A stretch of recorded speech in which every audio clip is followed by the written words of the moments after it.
بسم اللہ الرحمن الرحیم۔ السلام علیکم، میں ہوں آپ کا میزبان احسن چیمان۔ ناظرین، وفاقی وزیر داخلہ محسن نقوی 28 اکتوبر 1978 کو لاہور میں پیدا ہوئے، یعنی ان کی کل عمر 48 سال 3 دن ہے۔ آگے ان کی زندگی کے کتنے دن، کتنے لمحے یا کتنی سانسیں باقی ہیں، جیسے مجھے اپنے بارے میں نہیں پتا، بالکل اسی طرح محسن نقوی کو بھی اس چیز کا نہیں اندازہ کہ ان کے کتنے دن، کتنی سانسیں یا کتنے لمحے باقی رہ گئے ہیں۔ کسی بھی منصب، اقتدار یا عہد پر فائز شخصیت کا اولین فرض اس کے ماتحت یا اپنی رعیہ کی جان، مال اور عزت کے تحفظ کو یقینی بنانے کے لیے ہر ممکنہ کوشش اور اقدامات ہوتا ہے۔ ناظرین، ایک کہاوت ہے کہ جو دکھتا ہے وہ بکتا ہے۔ بہت سے سیاستدانوں، حکمرانوں، جرنیلوں، بیوروکریٹس، ججوں اور عوامی خدمات جیسے فرائض سر انجام دینے والے بہت سے لوگوں کو چھوٹ دے رکھی ہے۔ جو دکھتا ہے وہ بکتا ہے جیسا فارمولہ ہر دور اپنے فرائض سے روگردانی کرنے والے کرداروں کے لیے ڈال کا کام کرتا ہے۔ اسی فارمولے کے تحت مذکورہ کردار اپنی کارکردگی کی بجائے اپنی چرب زبانی اور ذرائع ابلاغ کے ذریعے جھوٹ کو سچ اور صفر کے ساتھ ایک ملا کر 10 میں تبدیل کر کے اپنے مالکان یعنی عام عوام کو دھوکہ دیتا ہے۔ ایسا ہرگز نہیں کہ ایسے دھوکے باز، فراڈیے اور مکار کرداروں کو بے نقاب کرنے اور انہیں قانون کی گرفت میں لانے کے لیے کوئی فارمولہ نہیں۔ انگریزی کا ایک محاورہ ہے، آپ سب نے سنا ہی ہوگا کہ nothing is impossible in the world، یعنی دنیا میں کچھ بھی ناممکن نہیں۔ ایسے ہی ان کرداروں کو بھی لگام ڈالنا ناممکن نہیں ہے، لیکن اس کے لیے چند شرائط ہیں۔ سب سے پہلے باشعور ہونا، دوسرا مثبت سوچ کا حامل ہونا، تیسرا انسانیت کی اہمیت سے روشناس ہونا، چوتھا زندگی کو مقصد کے تحت گزارنے کا پختہ عزم ہونا چاہیے۔ اگر کسی بھی معاشرے یا معاشرے کے ایک گروہ یا پھر کسی گروہ کے ایک شخص میں یہ 4 صفات کوٹ کوٹ کر بری ہوں گی تو محسن نقوی تو کیا، ایسے ہزاروں کردار بھی ہوں تو سب کی ایسی کی تیسی ہو جائے گی۔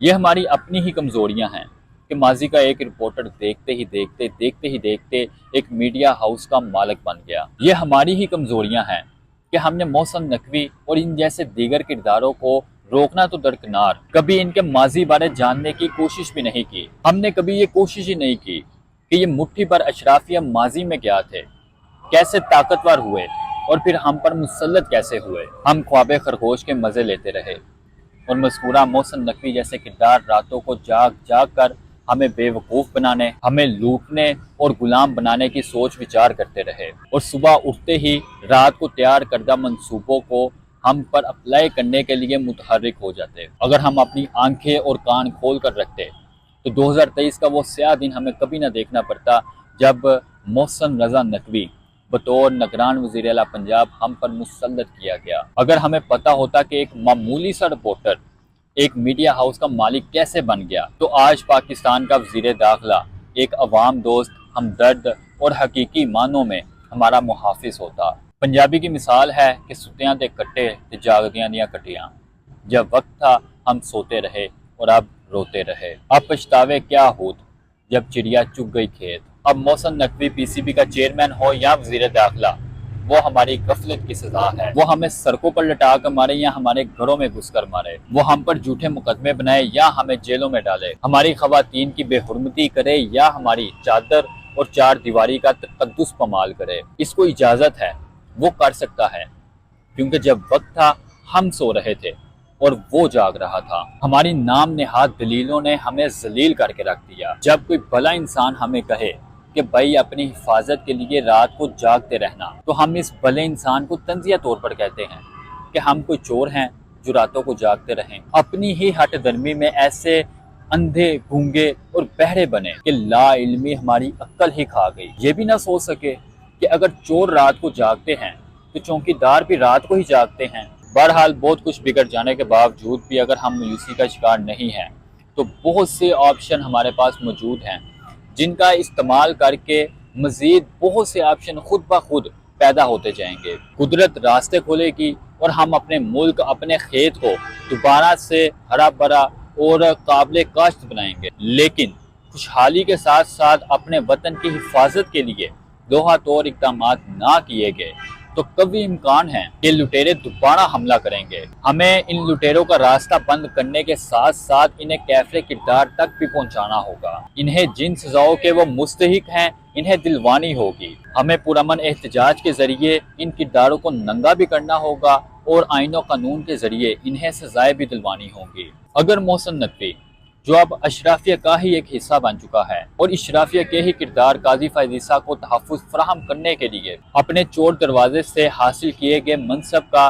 ناجائز استعمال کر کے اوورسیز پاکستانیوں کے شناختی کارڈ بلاک اور ان کے پاسپورٹ منسوخ کرنے کی دھمکیاں دے رہا ہے، تو کیا ہم اس نے جو پاکستان کے اندر فسطائیت، ظلم و جبر اور بربریت کے ذریعے ہمارے بنیادی حقوق کو اپنے پیروں تلے روندا ہے، کیا ہم اسے معاف کر دیں؟ نہیں، ہم 24 کروڑ ہیں اور یہ مٹھی بھر۔ ہم قانون اور آئین کے دائرے میں رہ کر اپنا آئینی اور قانونی حق استعمال کریں گے اور ان کو ان کے کیے ہر جرم کی سزا دلوانے کے لیے مل کر جدوجہد کریں گے۔ قانون کے ذریعے چور راستے سے حاصل کیے گئے عہدے اور اختیارات ان سے چھینیں گے اور انہی اختیارات اور عہدوں کے ناجائز استعمال سے، جیسے انہوں نے ہمارا سیاسی، سماجی، اخلاقی اور معاشی قتل کیا، ہم مل کر ان قومی مجرموں کو سرعام لٹکانے کی سزائیں دلوائیں گے۔ اگر ہم قومی مجرموں کو سزا دلوانے میں کامیاب ہو گئے تبھی ہمارے مستقبل کی حفاظت کا سیسا پلائی جیسا سیکورٹی نظام قائم ہوگا۔ اللہ تعالی ہم سب کا حامی ناصر ہو۔ دوبارہ ملاقات ہوگی نئی ویڈیو کے ساتھ، تب تک کے لیے اللہ حافظ۔